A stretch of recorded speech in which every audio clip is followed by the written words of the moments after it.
In a forgotten corner of the world, nestled between silent hills and rustling trees, there was a village so quiet, even the wind whispered.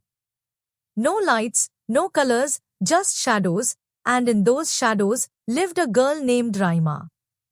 Raima was 17. Her eyes held a sadness too old for her age, and her smile, though rare, was enough to warm anyone's heart. She lived in a fragile clay hut at the edge of the village, surrounded by wild bushes and unpaved roads. Her parents had died 3 years ago in a brutal road accident, leaving behind Raima and her two little sisters, Amani, aged 6, and Huria, just 4. Since that night, Raima had become everything: mother, father, and protector. Each day before the sun woke up, Raima would step out, barefoot on the cold earth, wearing the same worn-out dress, her long braids swaying behind her. She walked to a roadside tea stall owned by a grumpy but kind man named Karim Chacha. He gave her small chores, washing dishes, mopping the floors, serving tea to the villagers. He paid little, but Raima never asked for more. She tied the coins in her scarf and walked home before sunset. That money fed her sisters, bought Huria's cough medicine, and paid for Amani's books, barely enough, but just enough. Raima smiled often. Not because she was happy, but because she didn't want Amani and Huria to see her breaking. But then, something changed. It began one evening.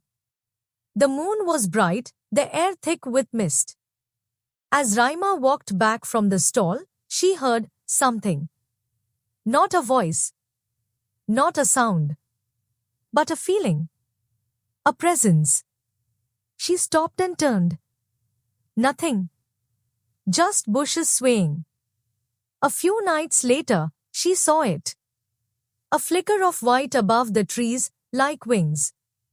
Like smoke. Like a dream floating in the sky. Human-shaped, but not quite human. Her heart froze. She ran. Her bare feet tore on stones, breath ragged.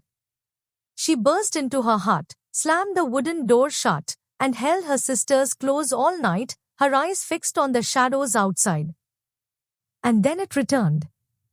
Again. And again. Every night, the shadow came. Sometimes it floated above her. Sometimes it stood far away in the trees, watching silently. Never coming closer. Never speaking. Just there. One night, the clouds broke open. Rain crashed down in silver sheets. Thunder shook the earth. Inside the hut, Amani and Huria cried and clung to Raima, who tried to soothe them with lullabies. She kissed their foreheads and tucked them in, whispering prayers to keep them safe. And just as Raima laid down to rest, a cold wind blew through the cracks of the wall. The oil lamp flickered and died. The door creaked. The rusted lock rattled. And then, with one loud crash, the door flew open. Raima sat up in panic. And there he was. A tall figure stood in the rain.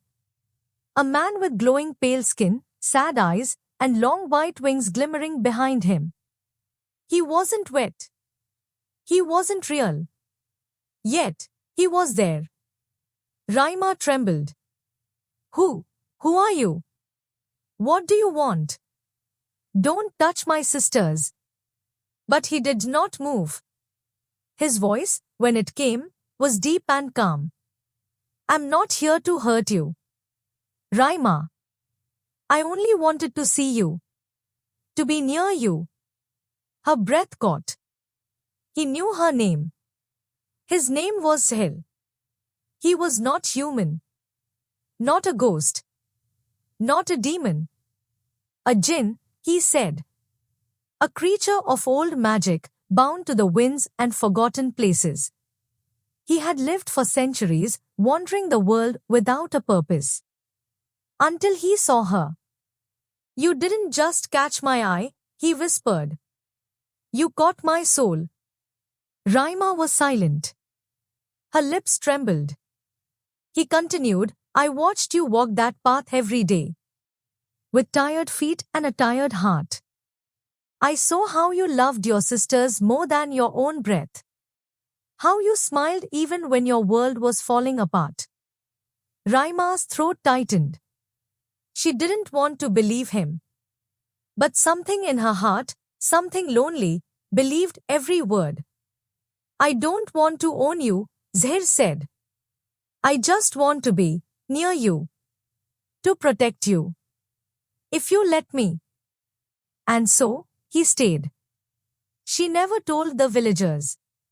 She never told her sisters. But Zahir was always around. Hidden in the trees. Resting in the wind. Some nights, he would leave small gifts outside her door, a box of warm bread, cough syrup, pencils for Amani, ribbons for Huria. One night, Huria fell ill. Raima had no money for a doctor. She cried silently, holding her sister close. The next morning, she found an envelope near the gate. Inside, enough cash for medicine, and more. She looked to the sky and whispered, Was it you, Zahir? That night, she climbed to the roof of her hut, and he was there, waiting in the moonlight. Why? She asked. Why me? Zahir's eyes glowed soft. Because you're the only person who made me feel like I existed. Like I mattered. They began to talk. In whispers, in silences. In tears and laughter. Raima shared her pain, her dreams. Zahir listened like no one else had. You deserve a world of gold, he said. A palace, a crown. Raima laughed softly. All I want is a full stomach for my sisters. And a little peace. Zahir smiled. Then I will give you peace. One night, he knelt before her in the stars. Raima, will you marry me? Her heart stopped. I'm a jinn, he said. You're human. But hearts speak a different language. She hesitated. I can't leave Amani and Huria. I will never leave them behind. Zahir's voice broke with emotion. Then I will stay. I will protect them. I will love them like my own blood. But the world is cruel to those who are different. One morning, the village's holy man, Mullah Razak, stood outside her hut, shouting to the crowd. This girl is cursed. A jinn lives with her. Her soul is stained. People believed him. They stopped speaking to Raima. Children mocked Amani and Huria at school. Karim Chacha, trembling, said, Raima beti, I'm sorry. You can't work here anymore. People are afraid. Raima said nothing. Her hands shook. Her smile disappeared. At home, Amani had fever again. Huria sat silently in the dark. Raima cried. But she never gave up.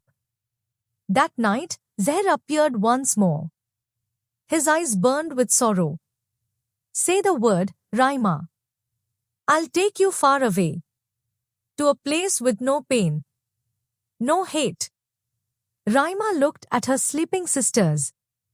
Their cheeks pressed together in peace. She shook her head. No, Zahir. I won't run. I will stay. I will fight. But if you love me, stay with me. Help me here. Zahir bowed his head. Your strength humbles me, Raima. That night, he entered Mullah Razak's dream. And the next morning, something changed. Mullah Razak stood in the mosque and said, We were wrong. Raima is not cursed. She is blessed. A girl who gave up everything for her sisters. Allah loves hearts like hers. Karim Chacha came back, teary-eyed. Beti, please. The shop needs you. Women came by with gifts. Children greeted Amani and Huria with flowers. A light slowly returned to Raima's world. Zahir, now dressed in a simple white kurta, began to walk the village roads in a human form. He laughed with the children, helped elders lift water buckets, sat beside Raima at dusk, holding her hand. I don't need wings anymore, he said, smiling. You've given me a reason to stay grounded. One day, under the mango tree near the mosque, Zahir stood with Raima. She wore a plain red dress, her hair in a braid, her eyes full of stars. He held her hand. The mullah asked, Raima, do you accept this man? She looked at Zahir, the jinn who gave up the sky for her. She smiled, tears sparkling. With all my heart. That night, the stars burned brighter. And somewhere between heaven and earth, two souls became one. Months later, a small school opened in the village. Built of clay and love, with a wooden sign, the Raima School of Light. Raima taught there, her voice strong.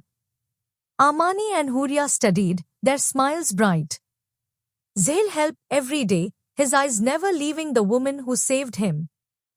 At night, Raima sat on the rooftop, holding his hand. Once I thought you were a dream, she whispered. Zahir kissed her forehead. And you, Raima, turned my nightmare into home. Moral: true love doesn't need perfection. It needs courage. It needs sacrifice. And above all, it needs the heart to stay, even when running seems easier. For more magical and love-filled stories, please like and subscribe to my channel and don't forget to press the bell icon. Thank you.